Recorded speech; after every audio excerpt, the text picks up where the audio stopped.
A judge has allowed a motion to dismiss DWI charges against Southport Alderman Robert Carroll, but has not yet signed the order.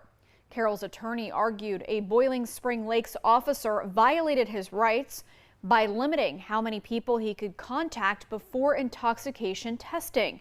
Carroll was arrested back in December with a blood alcohol level nearly 3 times the legal limit.